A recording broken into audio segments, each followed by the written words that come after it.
The RPG After Years is part of the We Can Make This Work Probably Network. Find out more at probablywork.com.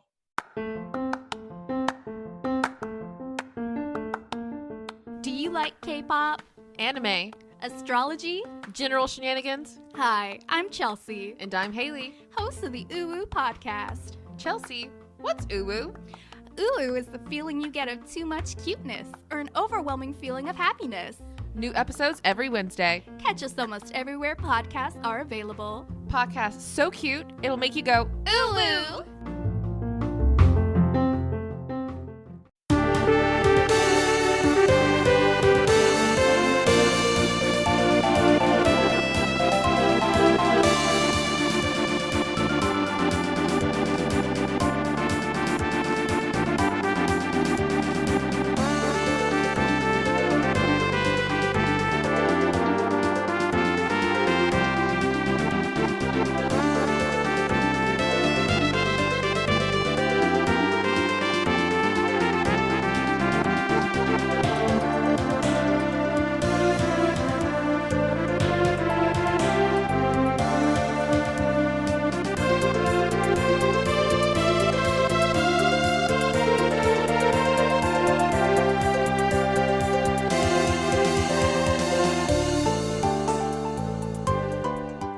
Welcome to the RPG After Years, your weekly show covering all things RPGs from the past, present, and future.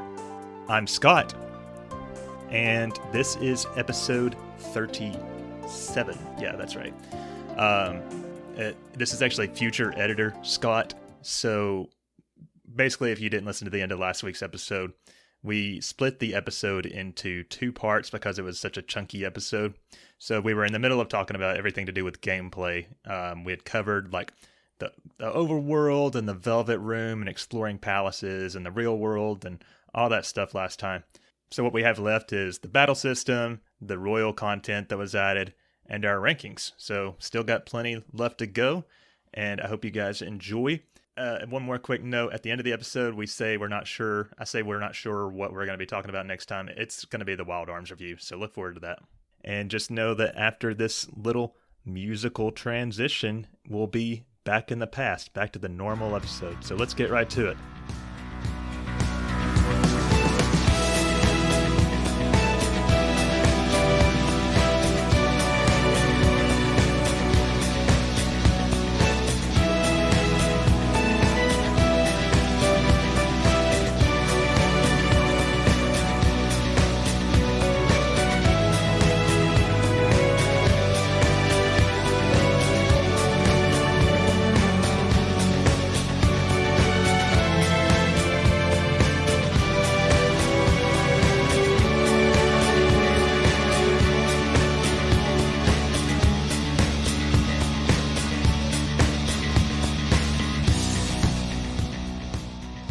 So just to start off, there is a difficulty level. We played on normal, I think, and yes, we never tried a different difficulty level. I think we might have tried switching the difficulty level once when we were fighting Okumura, because I didn't even do it then. Oh, okay. Well, I wasn't sure. I remember a lot of people were recommending like changing it to harder to make Okumura easier somehow. Yeah, I was like, fuck that.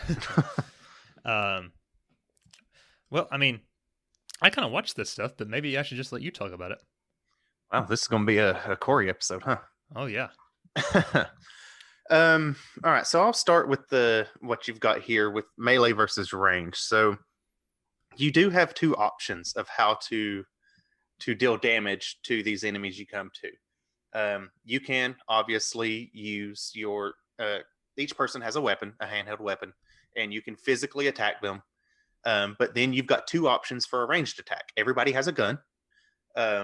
That you can use once per battle, and depending on the person's gun determines how much damage, how many bullets they can fire, yada yada, how many enemies they hit.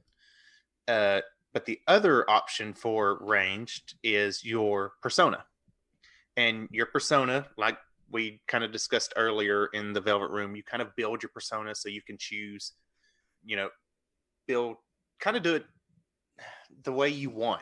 This is where you can kind of customize your personas to fit how you want to play the game. I tried to build my personas where like I had one persona that like specialized in each certain like I guess you could call them types of attacks, like ice, fire. Like I had one fire, one ice, one psi, one curse. Like that's how I liked to play it. And then once you get stronger personas, you can actually double them up. Where like I had one fire, one curse, stuff like that. So, but to do this, you have to use either SP or HP. But your persona is usually going to be the route you take because your persona can deal more damage than what you can do typically what you can do physically or with a gun. However, physical damage and gunfire damage is considered an actual, like, I guess you call it an elemental type. So some enemies are actually weak to physical harm, which your personas can also have like physical attacks. And some are weak to gunfire, which your personas can also have gunfire attacks. Typically, I relied very heavily on my personas. Only used range and gun attacks when either it was a weak enemy and I knew I could just take them out real quick, or if I knew they were weak to range or gunfire and I wanted to save my SP, that's when I would do it. As far as using the personas, it's really easy. It's a button click. I think it's triangle. Your persona comes out, and this really cool flare of a cutscene where the person like spins around a little bit. Your persona comes out. You pick your attack, and go from there. I kind of already discussed the elements. There's physical, gunfire. There's fire, ice, wind, curse, light, bless. There's a whole like slew of them. It's kind of like Pokemon.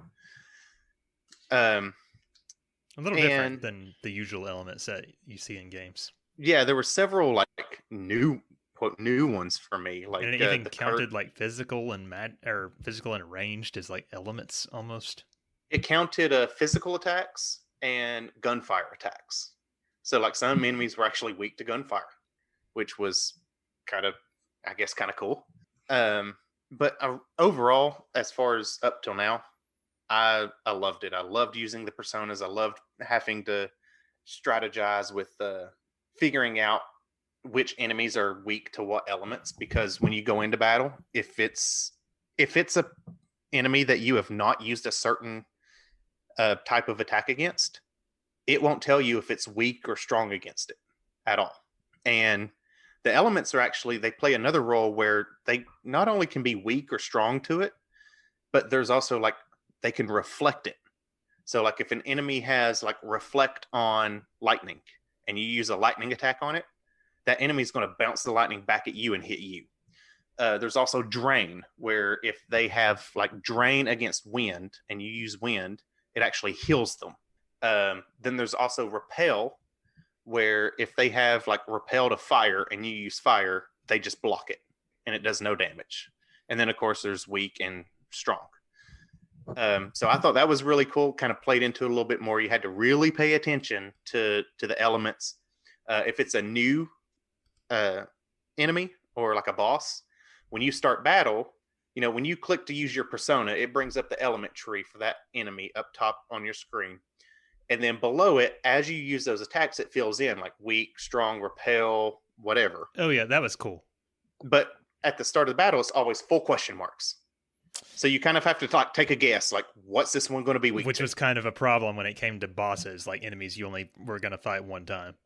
Yep, exactly. So I mean, you kind of go into it, and at first you just kind of play a guessing game, and you figure it out. But it kind of rewards you for enemies that you face multiple times to use every single element you can against it in multiple battles. That way you can figure out like what's it weak to, what's it repel, what's it drain. So I loved that it's when you talk it out, it sounds a little complicated, but as you play it, I really enjoyed that aspect. Was there no way to do like a scan or a Libra to like find that out? As far as I know, there was not. You just had to. It was trial and error. So some people I can see hating that. I liked it because you kind of had to strategize and figure out what they were weak to. Yeah, that was pretty cool. Yeah. So moving on, I've already kind of touched on this. Another major complaint. If Joker dies in battle, you're done. it's kind of a game over in a way. And that's when it gives you the option of like, do you want to go back to the title screen and basically just start all over?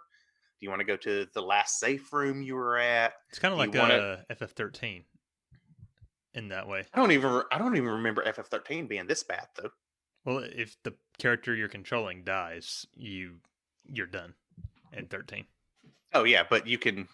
I feel like it restarts you a little bit sooner than what this. That's one does. true. In 13, you always get the chance to like just retry the battle or restart right before the battle. Yeah, this one it's restart the battle, go back a week, go back to a safe room or the title screen. Yep. So that was a big complaint for me because if anybody else dies, you can literally let everybody on the field die. Usually you've got 4 people on the field. As long as Joker stays alive, you're fine. Yeah, you could be doing very well in battle, and then Joker gets one-shotted. Yeah, and that happened multiple times to me, where Joker just out of nowhere got one-shotted. And like my whole party was set up, I was good to go, and then boom, just done. And there were multiple battles where like your strategy was just protect Joker. Like just wait the enemy out and use everybody. If everybody else dies, fine, just protect Joker. So I didn't really care for that aspect of it, where if Joker dies, you're done. Because I felt like it was just a big setback, even if you were trying to like set yourself up. Yeah, I thought that was stupid too. Yeah. I kind of touched on this earlier with knockdowns. Once you knock down an enemy, you can run up to them, you can negotiate with them, and then it gives you this really cool like art style where you can pick like, do you want to negotiate with them and kind of like try to make them become your persona. You can do an all-out attack, which just makes everybody like beat the shit out of them, and then you can just cancel out and like they return back to their normal state. A really, really oh wait, that wasn't a knockdown. That's a hold up. Sorry, that's a hold up on an enemy. A big part of battle on this battle system is called the baton pass. I really liked this part. I loved this part. So what the baton pass does is if you are a character and you can hit one of your enemies with an element that they are weak to, they get knocked down and kind of like dazed and stunned and like kind of taken out of battle. But if you can do that, the person you attacked with gets another turn. But if you take that turn and pass it to somebody else, it's a baton pass, and the person you passed it to, all of their attack goes up. Their attack ability goes up. A lot of times their HP goes up. And then you can do that over and over and over again. So especially like towards the end of the game, there's like a certain battle that takes place where the whole strategy is just attack with a weakness, baton pass, attack with a weakness, baton pass, and do it over and over and over again. But it was really cool because you could baton pass to whoever in the party you wanted. They don't have to be the next one up. You can pass to anybody, but you can only pass to them once per turn. But that was a really cool element of battle where you had to like think like, okay, so I'm Joker now. I know this character's weak to this attack. I'll use it. Who's next? I want to use Haru because I know this main character is like weak to Sai. So I'm going to pass to Haru and like up her attack. But for every baton pass, your attack goes up higher, higher, higher. So if you can do like 4 passes, that 4th person gets like an ultra boost. So and I remember that was actually like the key to some of the hardest battles in the game was effectively baton passing. That was the key to the first phase of Maruki, I believe. No, second phase of Maruki was baton pass every single time and make sure that last baton pass lands on a catchy. And the animation is cool. It's like the characters like sort of high five. Like yeah, they high five. And it makes you, even though it's like a required thing of battle, it makes you feel awesome. Like, yeah, I did a baton pass. Yeah, it's like the old school wrestling thing where they would tag team. Yeah. It's like you're just tagging somebody else in. I thought that was really cool.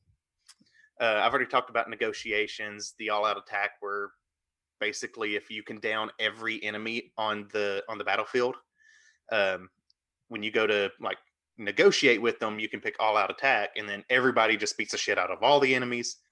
And if you actually defeat all the enemies, whoever initiated the all-out attack gets a really cool like cutscene, kind of anime comic book style screen, which I loved because I loved the whole fucking style of this game. But I thought that was a really nice, just like touch that Atlas put in there. There's Showtime, which I don't think I unlocked all the Showtimes because I didn't really understand how. Yeah, I don't unlock know. all the I don't know either how you actually unlock those. But I unlocked several of them, and what Showtime is like at random points during battle, once it becomes somebody's turn, if their Showtime partner is on the battlefield with you, they do this like really cool tag team thing, and they get their own cutscene, and it attacks sometimes all enemies, sometimes one enemy, but it does a lot of damage. So it's like an ultra attack between two people on your team against an enemy. And then let's see, moving on. Sorry, I'll fix that. Items. I didn't start using items until like later in the game when battles started getting really hard. And it's usually like to revive somebody. But there's a lot of items in this game, and they do a lot of different things. You can up your defense, up your attack. Some of them, if you up your stats, it's going to lower other stats. You can revive people to like half health. You can revive people to full health. You can put up barriers. You can put up, change weaknesses. There's a lot of items in this game. That was one of the more, I won't say complicated, but you really have to like know what you're looking for. Right. You can guard also, like if you don't want to like attack an enemy, if they're, like if they can drain every attack that you have, you can guard. And that way when they attack you, you'll take less damage. You can switch between party members because as long as you're Joker, if you are Joker, you can switch party members in and out, which I didn't learn until like halfway through the game. But if you're Joker, you can switch your party members in and out. Which was cool. I love RPGs that let you use any characters whenever you want. Oh yeah, it was just weird that you had to be Joker. He was the only one that could switch anybody out. So he's the leader. Apparently, leader is the only one that can do that. Yeah. Bosses. You specifically requested that you wanted to talk about certain bosses. I don't think we have time to go into detail on each one. I want to talk about one boss. Go ahead. Okumura. How did I know? All right. Rumor on the street is that in the original game, Okumura was like the easiest boss. So for Royal, At least one of the easiest. Like he wasn't a problem, apparently. yeah. So apparently for Royal, they wanted to fix that. In my opinion, in my very strong opinion, they overcompensated way too much. This boss fight was so hard and so difficult that I literally put the game down for like 2 weeks. Literally couldn't play it anymore because I was so frustrated. And the way it's set up is he has like these waves of these robotic enemies come out 4 at a time.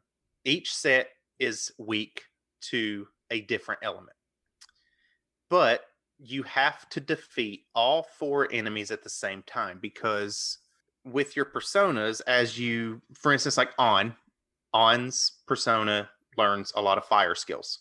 So as you level up, you get these constantly upgrading fire skills, but they not only upgrade in like attack stats, they also upgrade where like instead of just hitting one enemy, they can hit all enemies. And all the personas do that. So he's set up to where you have to take out all 4 of the enemies that he sends out at the same time. You can defeat 1 and leave 3 on the field. Problem is, though, with his battle, if you defeat 1 of the enemies and not all of them, you risk the chance of them running off. And if they run away, it starts all over again. And there's, I think, 4 waves. I could usually handle the first 2 waves, no problem. Once he gets to like the 3rd wave, I think the issue was they were weak to, I don't remember what they were weak to. I think it was Sai. And Haru was my persona that knew Sai. She wasn't strong enough to take all of them out on the same turn. So they were constantly refilling. Constantly. But once they refill, it's their turn. So they just beat the shit out of you. So then I was trying to heal, so I couldn't attack to take everybody out. And I tried this battle over and over and over again. Hours on this battle. They overcompensated this one singular boss way too much. Oh yeah, our Corey was raging, and like honestly, I was trying to help and look up strategies to assist him, and none of the strategies were really helping either. Like we even tried using one of the new like DLC things that's supposed to make you overpowered, I think, and that didn't work either. Yep. So maybe there was just something that we weren't getting about the strategy. What ended up being different the time that you won? I have no clue. I literally have no clue what I did different because I felt like I kept the same strategy, but I just I think what I may have done different is I learned that you could put up barriers to protect yourself, but you could also up each other's attacks. So I think once I got to like the third wave, I started playing defensive and like buffed myself, and then spent one round debuffing them, Yeah. and then attacked them. I was kind of upset too because I remember it really seemed like we'd hit like a wall of some kind, and I wanted to see what happened next, but it was Oh, that was that was one of the most frustrating things I've ever done in a video game. But in general, the boss battles are pretty cool in the game, like the palace owners. Oh yeah, I mean, once you, especially even in that boss, once you get past the 4 waves of employees, it's a piece of cake. Well, at that point, it's just like beat the shit out of them. But No, at that point, it's you have to let fake Haru explode. right. So as long as you protect Joker, you're fine, and then just use anybody to do any sort of hit against Akumura, and you're done. Yeah. Well, I think that about covers the battle system. Like, just in general, like, how did you feel about the battle system? I loved it. I absolutely loved it. I thought it was, I I loved the layout, loved the art style, loved the animations, loved it was so easy to understand what you were doing. They packed a shit ton of stuff into the battle system, but they didn't make it so like convoluted and complicated that you couldn't pick up on it really easy. Yeah. So I think they absolutely nailed it. Yeah, and I, like I said, I never played it myself. I just watched Corey play it. But it is a turn-based battle system. But from what I absorbed from watching him, it really seemed like they had like enough unique spins and twists on what is unique about this particular battle system that it seemed like a really cool system. Oh, I loved it.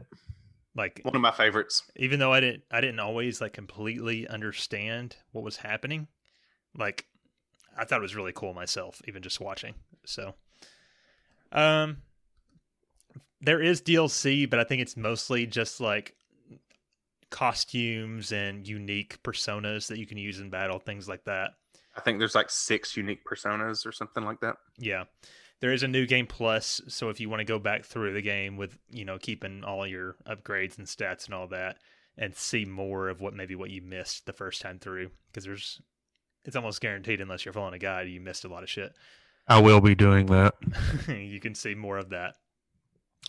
As far as the enemies go in general, they're very weird looking, and it's Are like they? they have a lot of like flavor to them. It's hard to describe. You would just have to see them, but they're like each design is more outrageous than the last, more or less. They've got a lot of character. Yeah. One that stands out in my mind, there's like a well-built man in a Speedo with a leopard head Yes, and double swords. like tiger paws. Yeah. Yeah, he's really weird. And the one I wanted to make sure that we touched on for a second, there's like a mini boss at one point. It's like a chariot, but the chariot is being ridden by like a giant like dick looking creature. Like it literally looks like a penis. Like you can't look at that and see anything else. No, it is a penis. It is absolutely a penis. It is a giant green penis on a giant green chariot. And it's like, And it has a mouth. yeah, which I mean, I do like that they didn't really pull any punches with the design. Like this is not a game for kids at all, really. No. I wouldn't say it's like a mature game either. It's just like you don't often see like a full on dick in any game. So No, but it was a full-on dick. yeah. So that was weird. And there's lots of other I weird... do, I do remember when we battled that, and it popped up. I remember being like, "Cody, is that a dick?" And he's like, "That's a dick." It's a full cock. But I'm trying to think of others, but it's like almost every single enemy design is like kind of out there. Well, there's some that's out there, and there's some that's kind of like traditional, like Japanese samurai. Yeah. There's like 4 different takes on like a Japanese samurai. There's like a take on a Japanese gods. But then there's just weird ass shit too. So right. And even some of the bosses are fucking crazy looking. Yeah, like a kind of Shiro And Kamoshida. and Kamoshida. Yeah. Yeah, so that's about it for the gameplay. We did want to take a second to just go over the differences that Persona 5 Royal introduces. I'm going to kind of like treat this like a lightning round because we are running a little long. So obviously I got chatty. Sorry. That's okay. I'm glad you covered it in such detail. There are the new characters, Kasumi, Maruki, and Jose. They were not in the original at all, apparently. And along with that, the whole plot of the third semester. And those 2 things alone, that makes Royal worth it to me. Absolutely. Third semester was great. Yeah, it really, like I said in the last episode, it really pulled like the whole story and the game together for me, personally. It's hard to imagine it ending where the God of Control arc ended for me originally. Apparently Kichijoji, that area was not somewhere you could go in the original. That's weird. Well, I guess that makes sense because the first time you go there, I think, is to meet Akechi. Yeah, and that's kind of crazy because I felt like that was like maybe the 3rd most important area that you could go to. I wouldn't call it important. I went there a lot just because of the certain shops that were there. Yeah. Darts and billiards were not in the original. I think you only went there maybe once, but apparently there's a jazz club that was not in the original. I went a couple times because you could hang out with Akechi there. The city clothing, that's a new thing to Royal. The aquarium's not in the original. You do get Akechi as a confidant, I think, in the original, but there are no like rank up scenes with him. It all happens automatically, which was very interesting to me because I thought that Akechi's confidant things were usually some of the more interesting ones. They were. All those little side stories where you take Caroline and Justine around in the real world, those are new. Which I always thought those were like pretty interesting too, because it's, fish out of water type situations, kind of humanizes them a little bit. You can give gifts to male confidants, so I guess they took one step at least into no homo territory. We're getting there. We already touched on you are allowed to hang out at the cafe more often at night. It's not as strict on you as to what you're doing at night, although it still felt super fucking strict to us. Apparently the social stats are harder to level up, which is interesting because I didn't really feel like they were super hard to level up, except for kindness. Yeah. The whole Valentine's Day sequence is extended, which maybe that's a bad thing in my opinion because it kind of dragged out the ending, but that's just me. There's new areas of mementos. I think like the last like third of mementos that we saw was not in the original game. Oh, that's neat. Obviously, you can play as Akechi when his black figure in the third semester. There are now 3rd tier ultimate personas. Apparently, none of those were available, which is kind of crazy to me. Apparently, Showtime attacks were not a thing in the original game. Huh. I mean, granted, I only unlocked like 3. Still, it felt like a core part of the battle system to me, just watching you anyway. I did it multiple times every time it gave me the option. Yeah. Apparently the will seeds are a new thing. Interesting. The grappling hook. Futaba has her own finishing touch, which is cool. Apparently most of the major boss battles were altered at least slightly, and in some cases a lot, as we apparently learned. Yeah.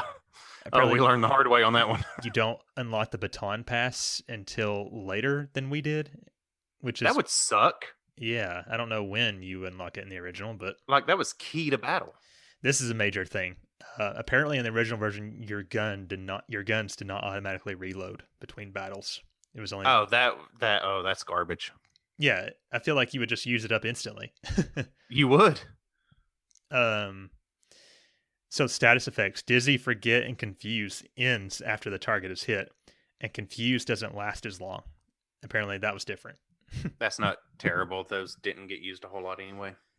And looking through here to make sure there's not anything else that we really need to make sure we mention. The apparently Some new personas. yeah, the fusion alarm apparently was not a thing in the original. Oh, that's interesting. That seemed essential to me. The Thieves' Den. There's a bunch of new music, some of it vocal, and the new vocal music is great for the most part. Oh yeah, it's banging. The main battle theme changed. They added more voice acting. Apparently, That's nice. Some of The voice acting was good in this. yeah, apparently some of the anime scenes, like the fully animated cartoon scenes, apparently those were actually added from the Persona 5 anime that came out after the original, It looks it. which is interesting. Apparently, Kaneshiro and Chihaya's voice actors were replaced because their original voice actors passed away, which is R.I.P. yeah. This is the big one. I bolded it here on the list. Lala Escargot is now voiced. That is Scott's favorite character. Oh, honey. Oh, honey. I do love the part where you can go work for her, and one of the options is like, do I have to do dress and drag to work here? Oh yeah. And she was like, "Oh, honey, you dress however you want." Right.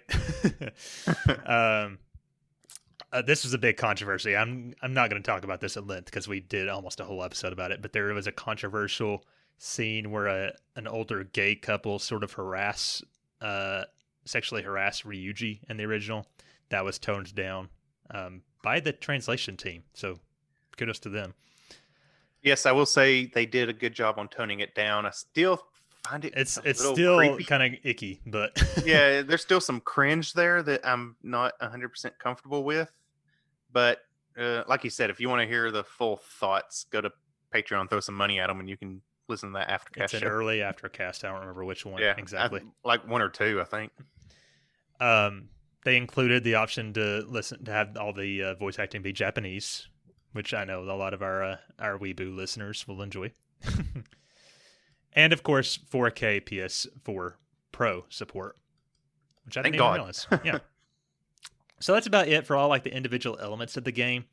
I guess this was both of our first like real experience to Persona games were, and I know Corey, you were very interested in it because we watched a friend of ours play like the first couple hours of it years ago, the original Persona 5.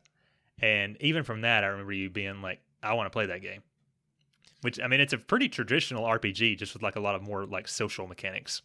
So after having played through it yourself and seen everything, what's sort of like your overall feelings as like a newcomer to the series and somebody who's not like maybe especially into RPGs? I got to be honest. What sucked me in originally was the style of the game. That really cool kind of half anime, half artsy kind of look to the game sucked me in. The cool music. So got to give them credit. They made the game look just really interesting enough to pull me in. The UI is amazing. Yeah, it's a home run when it comes to how the game looks. And after playing it, the battle system is phenomenal. The story is just it's just there, and it makes you want to just keep playing. It makes you fall in love with it. What do they say? The devil's in the details. Every little detail of this game, I feel like, was so thought out and so planned, and you feel like they just poured everything they had into the smallest details.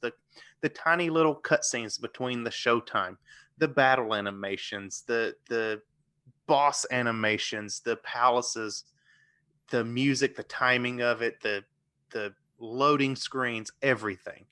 It all just feels so put together, and I cannot compliment them enough on how they've made this, how they presented this game.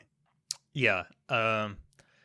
As for me, I had my controller or my hands on the controller like 2 or 3 times throughout the whole experience. And that was just to like help Corey with the puzzles some of the harder palace puzzles.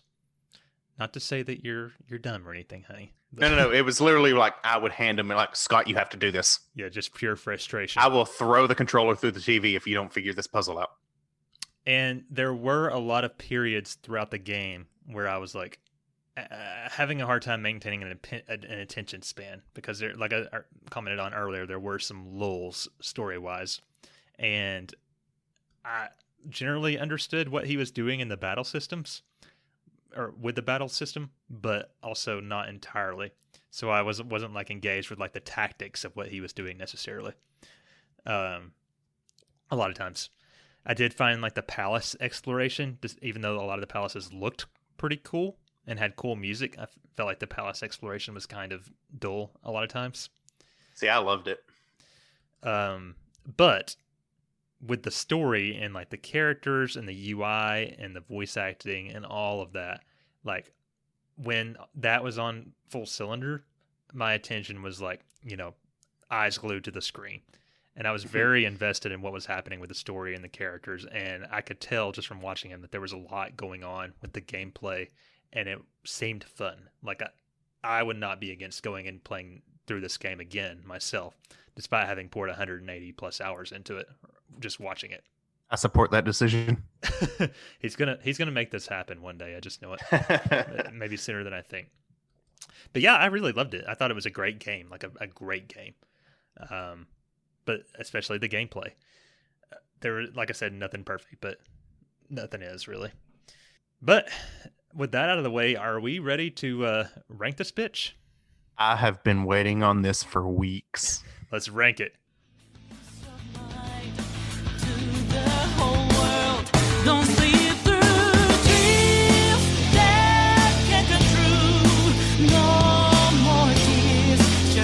From your cheeks anymore. You want me to strive for greatness. Believe in me that you don't need to suffer from anything.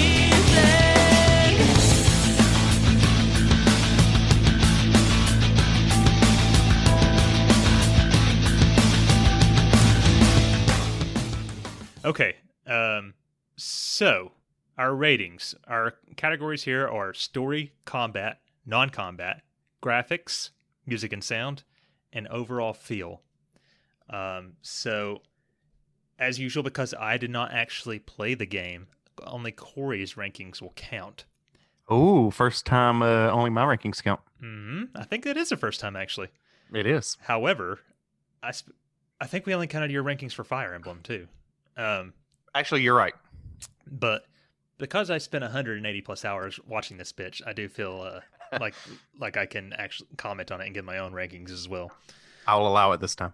So I'll go first for story. I find this a very interesting category because there's like literally hours and hours of dialogue.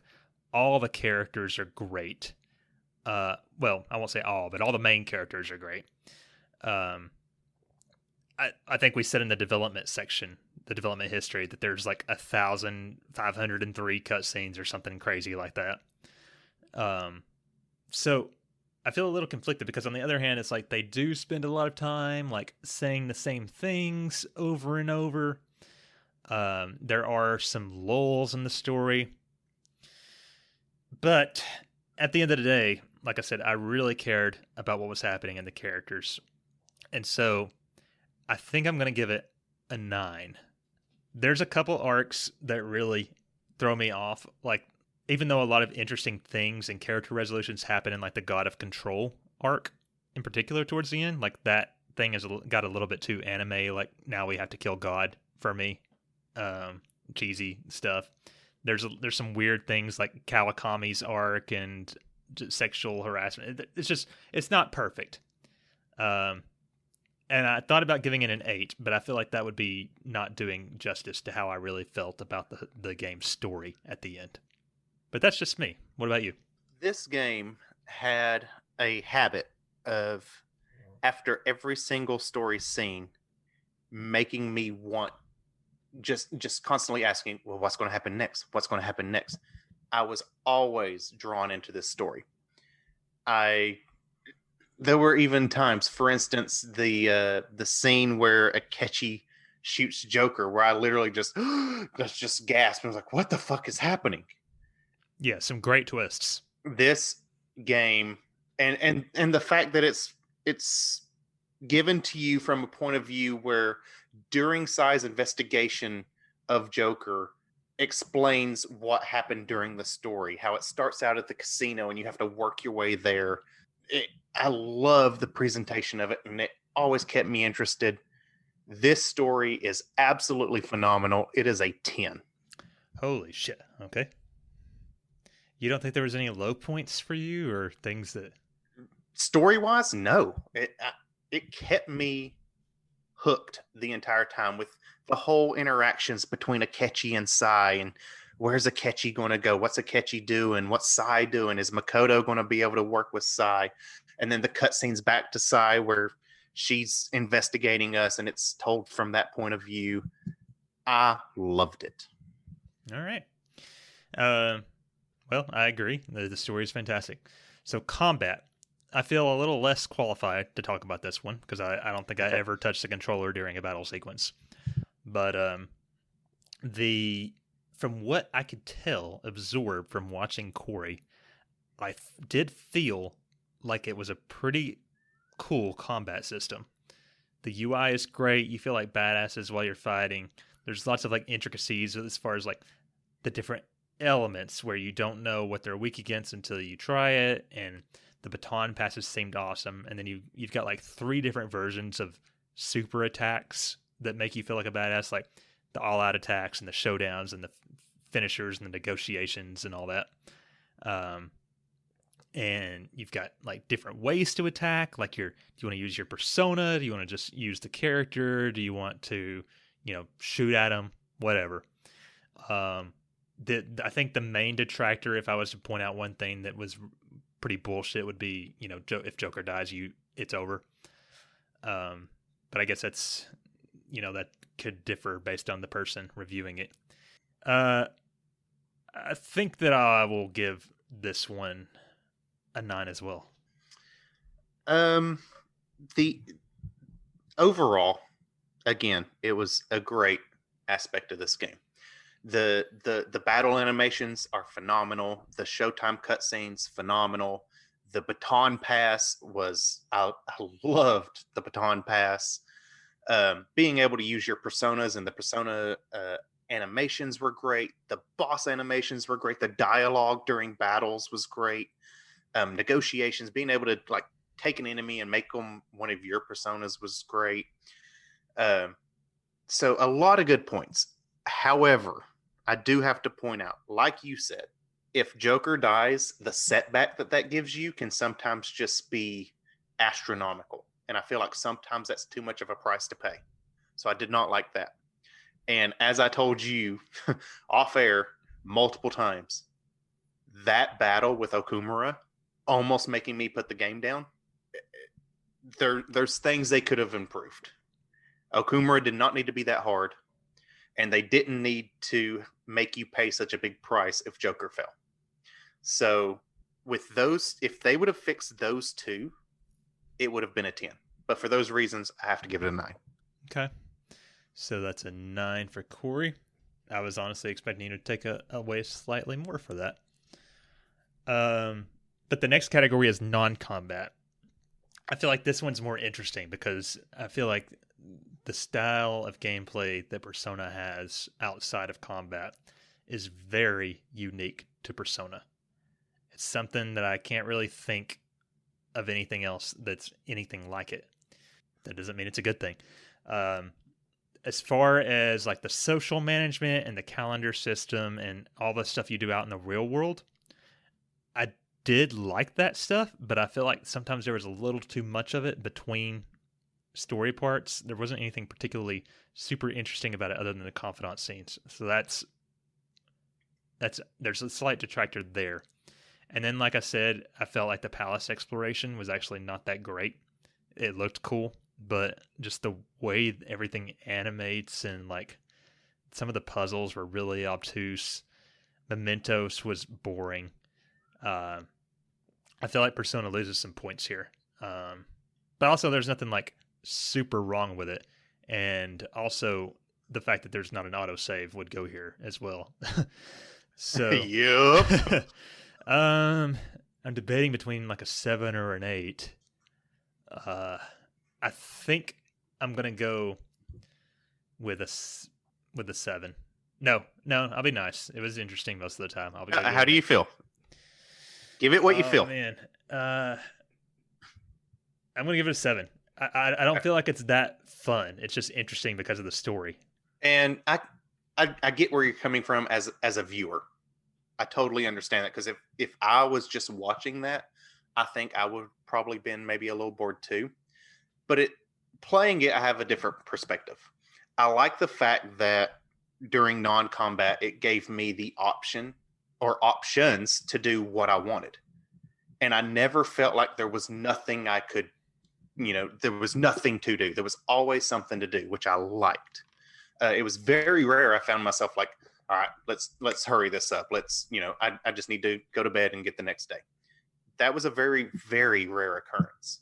So I always felt like I had something to do that could help me. Could I get new accessories? Could I go buy new stuff? Could I get a confidant scene? I had a smorgasbord of things to do. So I liked that. However, I do think they may have packed a little much because, like I mentioned earlier, there were some places on the map I never even got to see. They were on the map, but you can't just go to them. There's a confidant scene there. You have to invite somebody to go with you to see them. So it was always on my map as like a tease, like just a little cock tease of like, I haven't seen that yet and I want to see it. The big one is the no fucking autosave. Drives me bonkers. So I mean, this is a modern day game, so yeah. So I expect an autosave. Maybe an unpopular opinion, I don't know, but for me, kills me. If they would have had an autosave, non-combat would have been almost perfect for me. But the fact that it cost me hours and hours and hours, how many nights did I bitch to you over and over about no autosave? Oh yeah. It was furious. So I was going to give it a 9, but the more I think about it, it deserves an 8 just because I lost hours of gameplay. And combine that with the whole thing with like, if Joker dies, then you're done. Yeah, then that's combat. Yeah.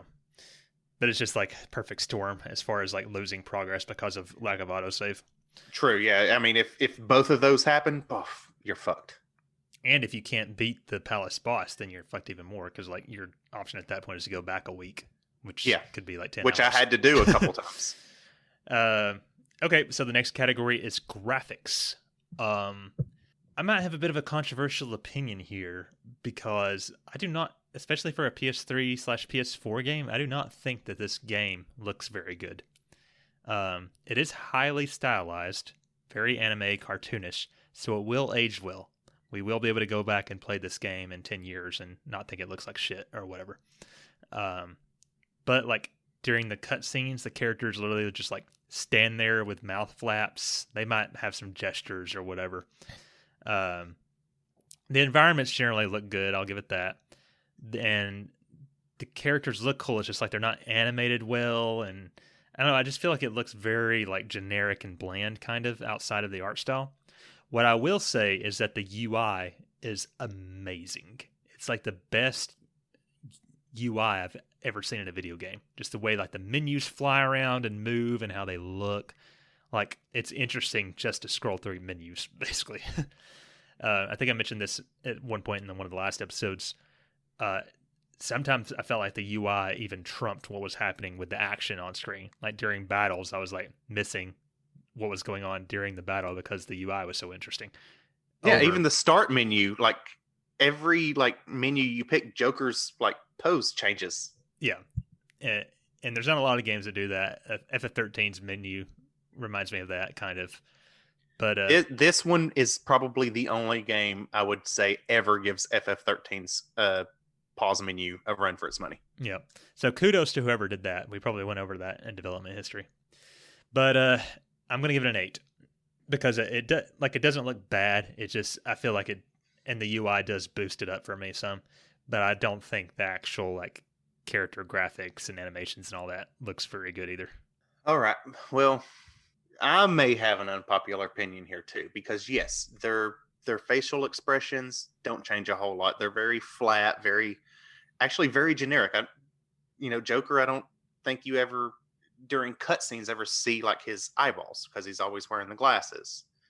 But that being said, the style of this game embraces that, and the style of this game just makes they went for it, and they went for it 100%. And I feel like they nailed that.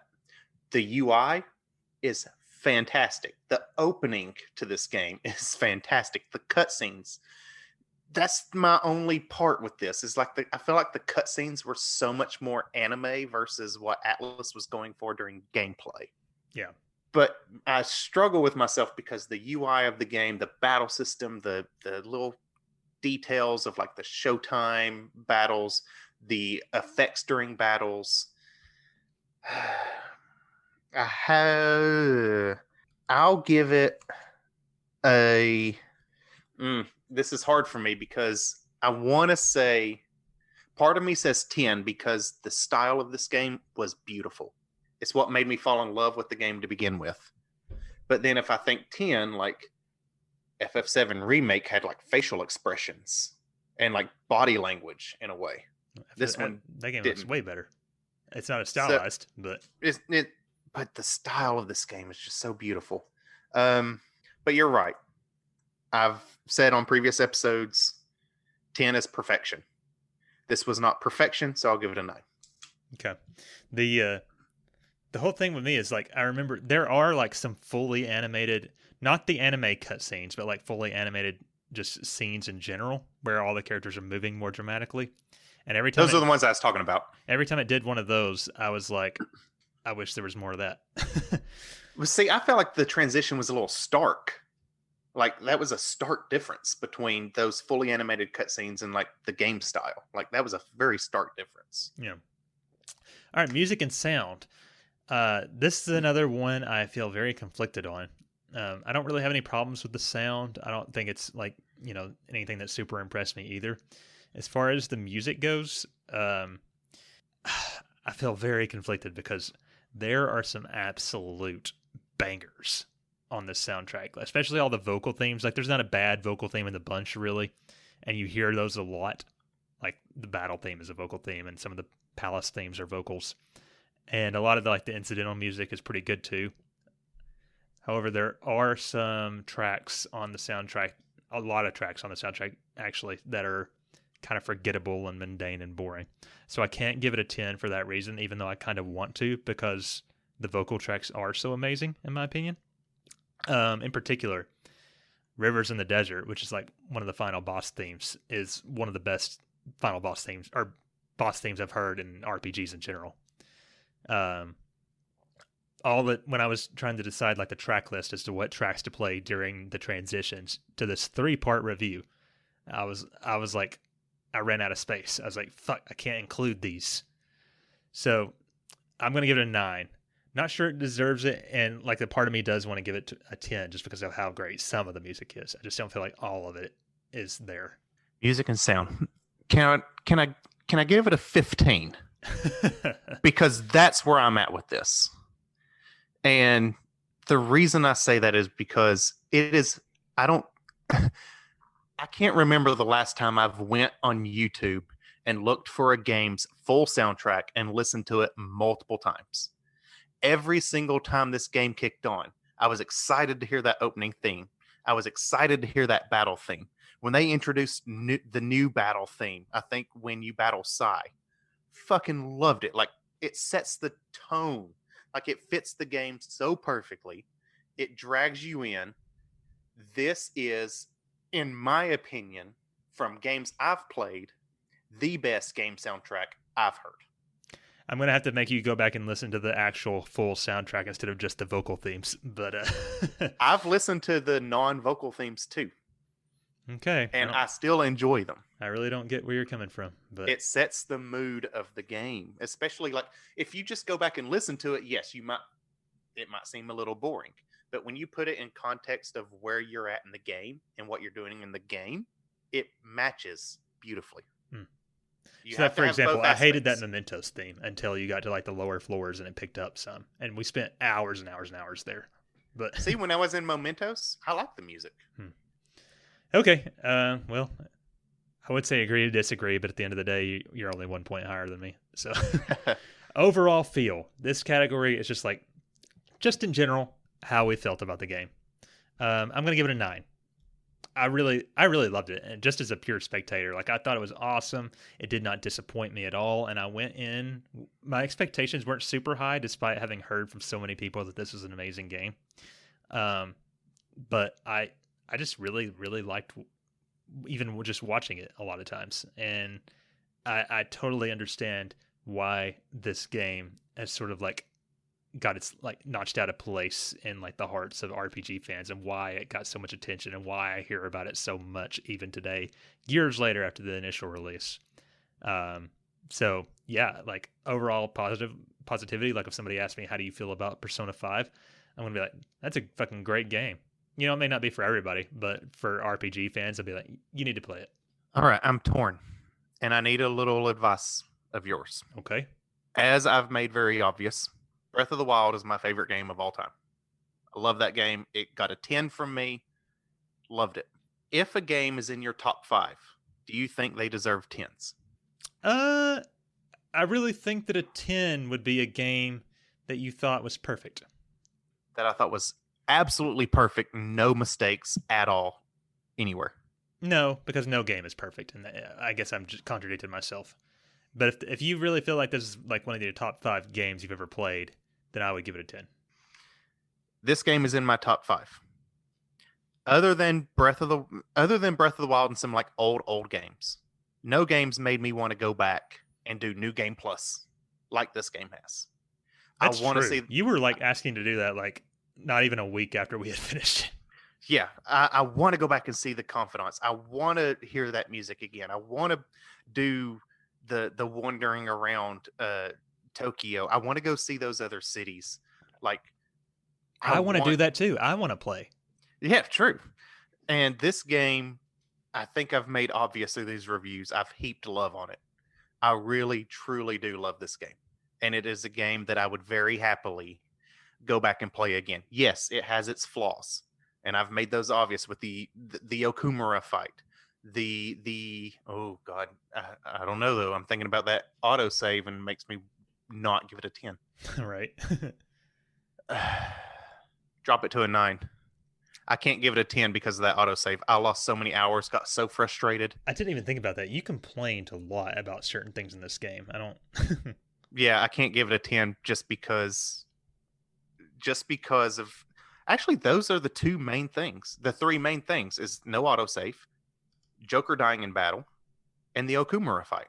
And I know some people, we talked about it in Discord months back, didn't really seem to have a problem with the Okumura fight. Yeah, who was I it that struggled. had played both Royal and the original? And Was it Abrick? Yeah, it was Abrak. You're right. But I could not get the hang of that Okumura fight, the no autosave. I still stand by that this is a top 5 game for me because I truly loved it and I'm excited to go back and play it again. But if they just had fixed those things, it would have been perfect. Gotcha. Okay. So that leads us to our last category, which is final boss. This is a bonus category. We don't actually count this towards our final rating, but it's just sort of like a fun thing.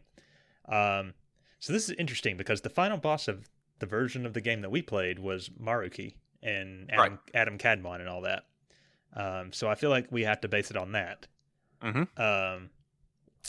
I would say that that was a really great boss fight because you struggled with it quite a bit. But it was never to the point of like maddening. Right. I think it might have taken you more than one try, if I remember right. Oh, it did. It took, I think it was like 3 or 4. Which can be frustrating because you can like, these battles can go on for like an hour before you lose, depending on, how it goes. But just the overall story surrounding all that, and just the music that's playing during the whole thing, I really liked it. I thought it was really cool. Yep. I do wish that the vocal part of the music that goes on during that had kicked in a little earlier, because by the time the hardest phase is the first part of the boss fight, which doesn't have the vocal version, and then the other two sort of feel like they fly by, in my opinion. But I'll give it a 9 because it did look hard, and I really I was kind of glued to the screen during all that. If I was ranking the Shido, well, not Shido, the God of Control, I don't remember you having problems with that, really. No, God of Control was too easy. Yeah, so I would probably have given that like a 7 or maybe 8. But Yeah, that would have been low for me. Yeah. For final boss with Maruki, probably no surprise, I'm gonna go 10. I felt like it was the perfect level of difficulty. Like you said, I didn't fly through it. It took me multiple times, but the times that it took me, it was me learning how he fought, and there were multiple stages, so you kind of had to learn as you went.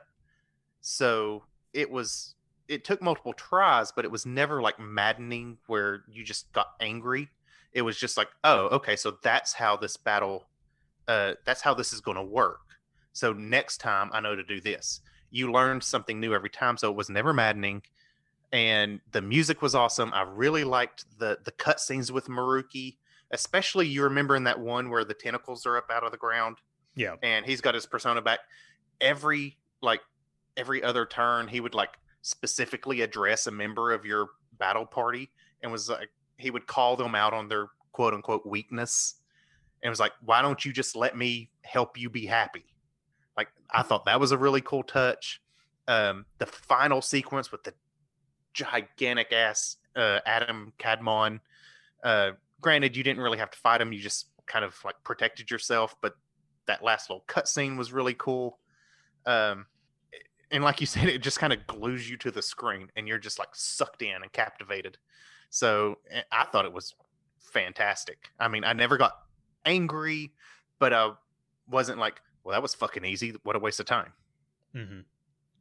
And Maruki, I mentioned this last time, he's a great villain, one of the best villains I've seen in video games. And so he was fantastic. What would you have given it if it had been God of Control? Just for probably a 6 or a 7, because like I said, I flew through that battle. It was easy. Yeah, and I don't want it to be easy. I don't want it to be maddening hard like Okumura was. But yeah, I feel like this was a perfect balance. Okay, so like I said at the beginning, I've calculated everything up, and because I did not actually play the game, only Corey's score actually counts. So I gave it a 51 or my subtotal was 85%, and Corey gave it a 92%.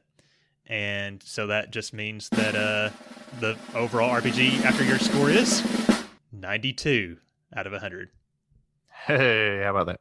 Are you surprised that your final score was 92, considering how much you loved the game? I feel like maybe if you could actually pick without adding up, you might have given it a little higher. No, I'm happy with that. I think that's about right for this game, personally. I feel like that's fair. Like I said, I had some negative things to say, but like I said, overall, I think it's a really good game. If it had a better save system alone, it would have been higher. Yeah. And just as a point of information, if we had included my score with it, it would have been overall an 89%. So not too much lower. But yeah, so that's about it for our rankings. Let me look here. I asked last minute for some feedback. Satan had a couple things to say. He said, no, Kabaski did. Loved the story in the game. Really enjoyed the upgrades in the combat from the Royal version. Probably has one of the best video game soundtracks out there. All right, Amen. I mostly agree. Satan said, this is blasphemy in the VGM community, especially video game music for RPGs, but I don't care for Persona music at all, LOL. I prefer my JRPG music to be more melodic and not J-pop. You're dead to me. You're dead. Yeah. That's pretty much all we got, because I had literally asked for this feedback while we were recording. But how dare you? I get where Satan's coming from. He the music's not for everybody. I don't think it just really resonates with us and a lot of other people. Do you see what Abrick sent right after Satan sent his message? Oh, it's a GIF. I didn't realize it was a GIF till I clicked on it. It's an anime guy. He's holding a blank piece of paper. And he turns around and it says delete this, and then a gun comes out from behind the paper. That's great. I love that. Yeah, we really wanted to have a guest on for this episode, but it just didn't work out logistics wise. But anyway, I think that about wraps it up for our Persona 5 Royal review. we made it. I warned you. I had a lot of feelings about this. Yeah, you did. All right, well, I guess let's just close it out and move on to our outro then. Fight it together.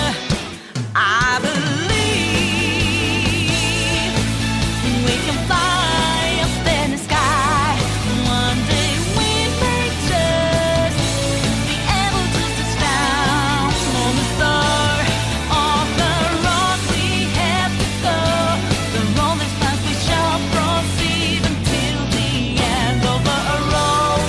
There's no turning back for us, 'cause we will never give up.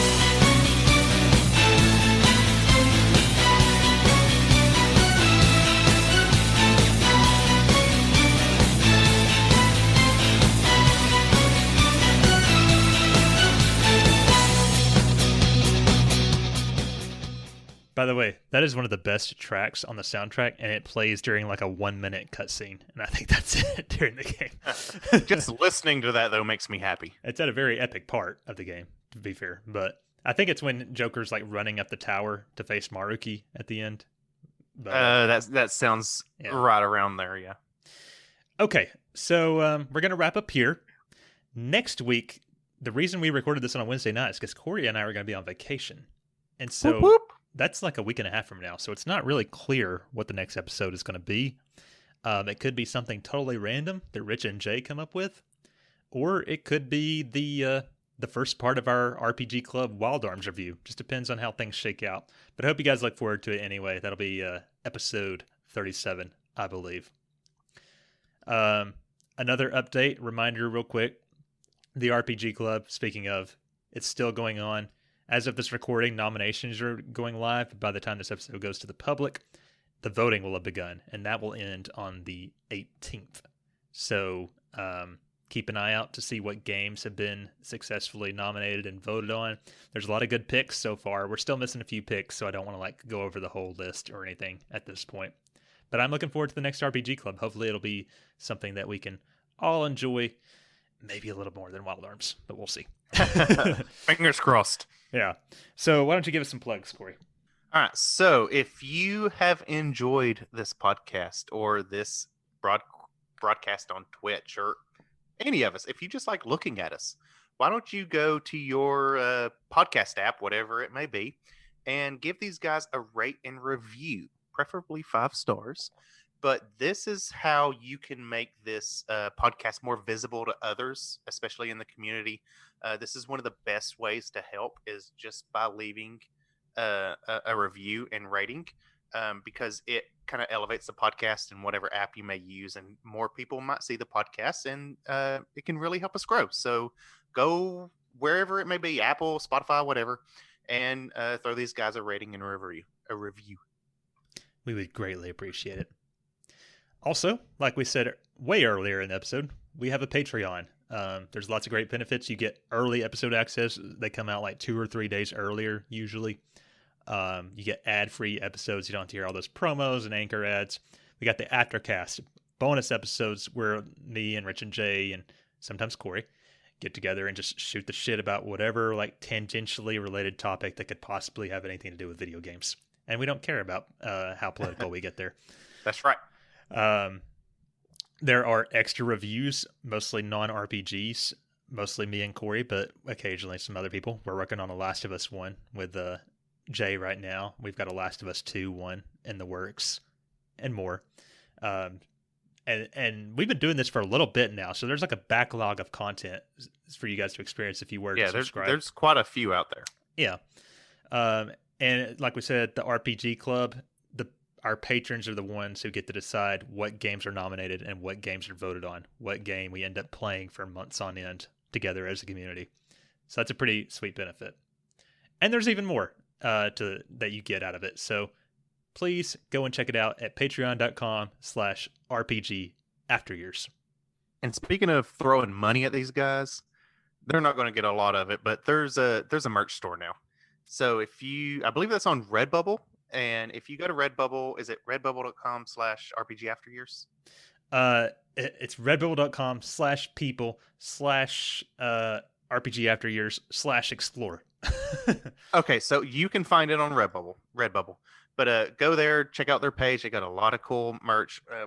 We unfortunately are not wearing the shirts tonight, but we both have already bought. Both of these are from Redbubble, not our store. They are both Redbubble. But it's a little weird, the layout. Just go to the designs tab. That way you can see everything. It gives you more options. But they've got a lot of cool merch over there. I mean, everything from shirts to magnets to stickers to PJ pants to socks to mugs to everything. Yeah, and I recently just added the new host art that Mrs. Dizzy did for the hosts, to where you can get magnets and stickers of Warrior Scott, me, or Red Mage Jay, and so on. I don't know why you guys would want those unless you really like us, but a little weird. Yeah. And then, like we said earlier, we are also on Twitch. We're usually live every Sunday at 9 a.m. Eastern, but we stream anytime we record, or at least try to. Corey and I are on vacation, so we got a little weird schedule this week. But when you're in the Twitch chat, you can, throw out your thoughts and feelings and opinions about what we're saying during the episode, and we'll interact with you live. So that's a great way to actually be a part of the show. And that's at twitch.tv/RPG Afteryears. Another way to chat with these guys is if you want to give them, I don't know, maybe a show suggestion, a topic to discuss. You want to give them a little bit of feedback, but you don't want to do it in a podcast rating. You can actually email them at rpgafteryears@gmail.com. Yes. And how else can they get in touch with you guys? We have a Discord, and it's actually pretty lively. We have a lot of people there.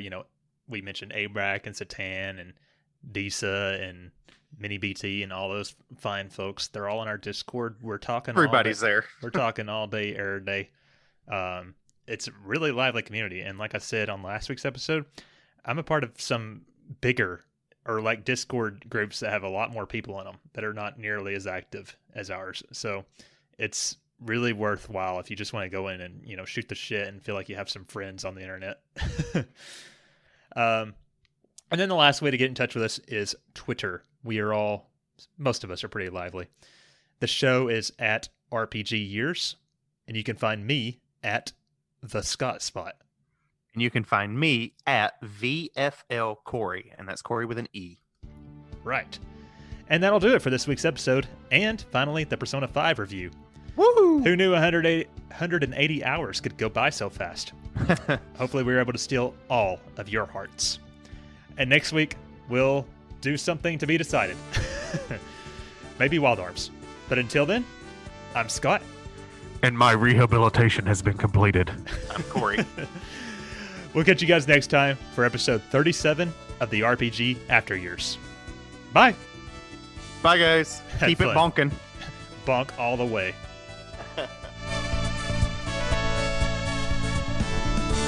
The beast has been slain. The world has been saved. Our heroes are basking in the after years. They rest in the tavern for all to hear the tale of how they banish their fear.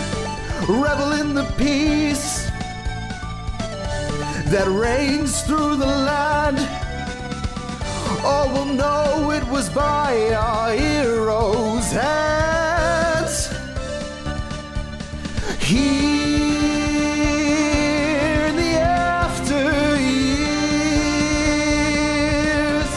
Here in the RPG after years.